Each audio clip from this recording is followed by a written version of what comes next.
So let's go ahead and solve this part B for this a calculus problem. So previously we saw that the first derivative f prime of x is equal to 3x squared minus 12x plus 9 when we calculated from the function, and then the critical points we calculated to be x equals 3 and x equals 1. So the question B is use the second derivative to classify each critical point as a local maximum, local minimum, or a point of inflection.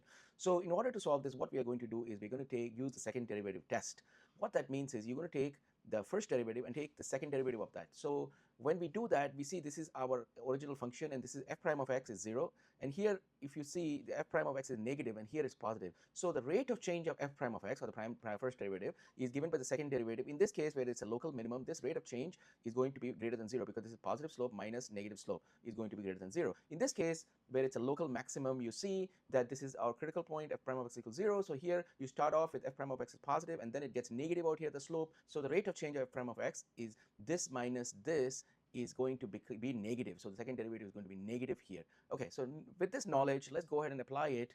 So so our step one is going to be find the f double prime of x. Okay, so we take the derivative of the first derivative, which is 3x squared minus 12x plus 9. So we're going to again use the power rule. So we take the exponent, bring it to the front. That's 6x, 2 minus 1 is 1. So 6x to the power of 1 is 6x.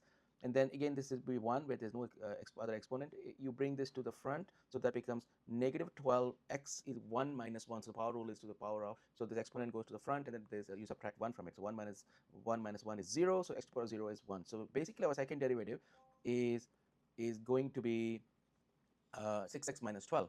Okay, all right. So now we're going to take our critical points and substitute them into the second derivative. So we have critical points 3 and 1. So let's take at 3, we have 6 times 3 is 18 minus 12.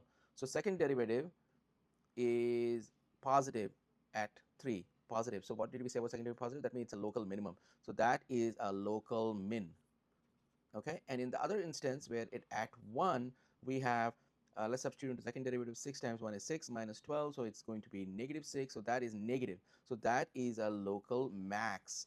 Why? Because the second derivative is negative, so it's a local max, and that's what we found out from here. Let's quickly take a look at the graph again of this function. So these are the critical points. As we said, at 3 we have a local minimum right here. That's a minimum, and at x is 1. Using the second derivative test, we have a local max. All right. Let me know if you have any questions or comments. We'll talk to you next week. Have a nice day. Bye.